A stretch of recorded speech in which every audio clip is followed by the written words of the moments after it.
Bayou Time Sports is brought to you by Terrebonne General Health System Community Sports Institute in conjunction with Barker Honda and Barker Kia.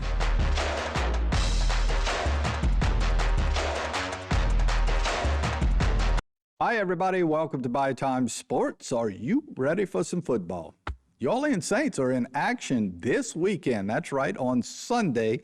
The preseason starts for the Saints, and they're getting it after it, over in Metairie at camp. They'll break that camp and head out to the Los Angeles area on Wednesday.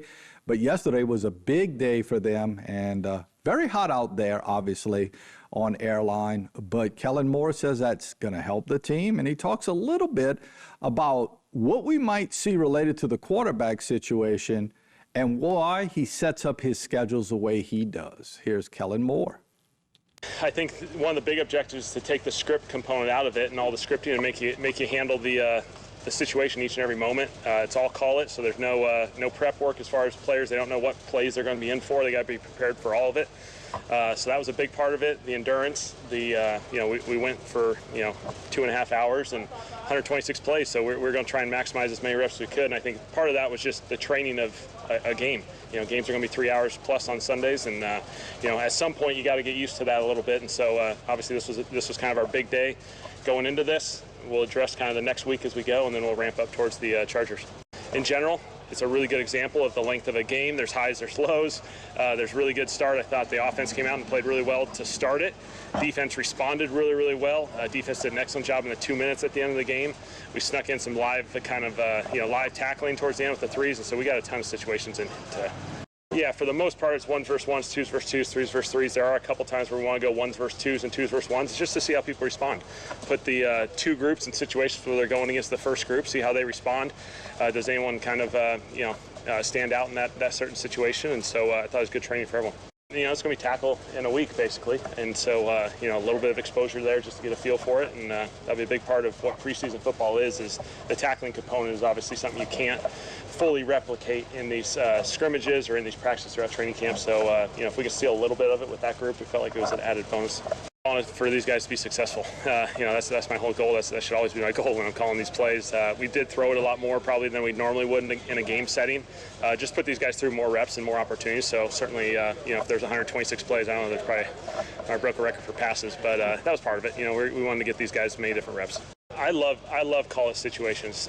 We go through the install process early in training camp. You kind of have to script to make sure you get things repped, get experience with certain concepts or plays, and we do that on both sides of the ball. But as this thing progresses, we get more and more into these call-its because ultimately that's how this game's played. I do think it takes the thinking out of it, some of the over-analyzing out of it. You get a play call, and within about 15 seconds, you're executing that play on the field, and just whatever happens on that one, you go to the next one, and you just keep on moving.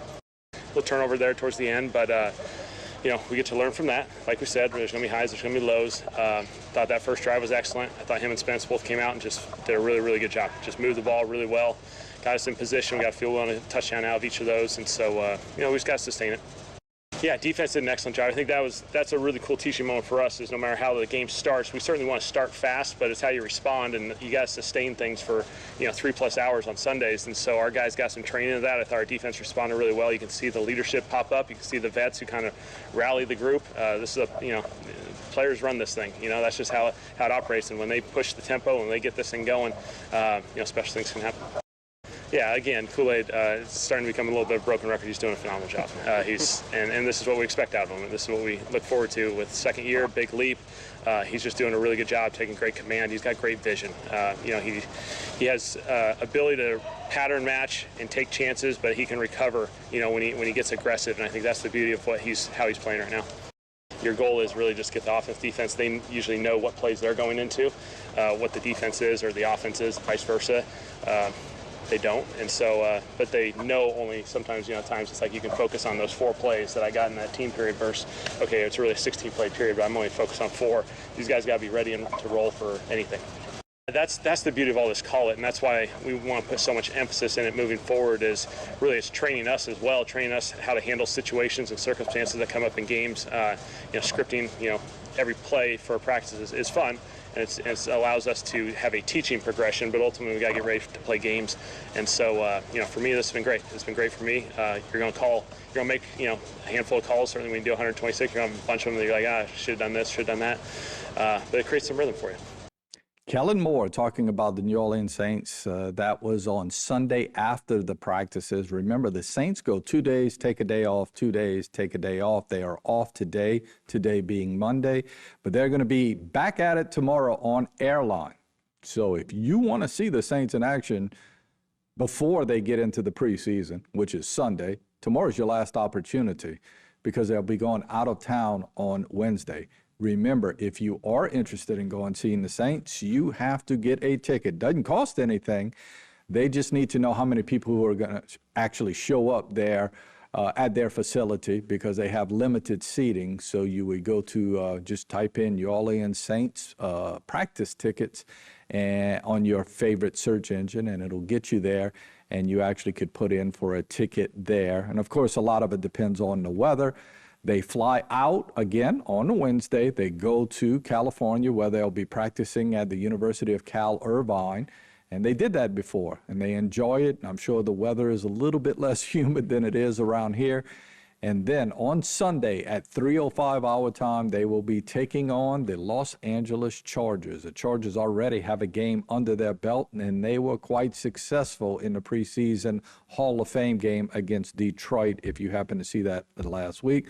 So it'll be a good test for the Saints. I'm curious to see the tackling. As he mentioned, they don't tackle very much at camp, so that preseason game is going to be interesting in the way of tackling.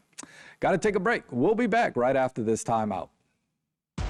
This segment was brought to you by Terrebonne General Health System Community Sports Institute in conjunction with Barker Honda and Barker Kia.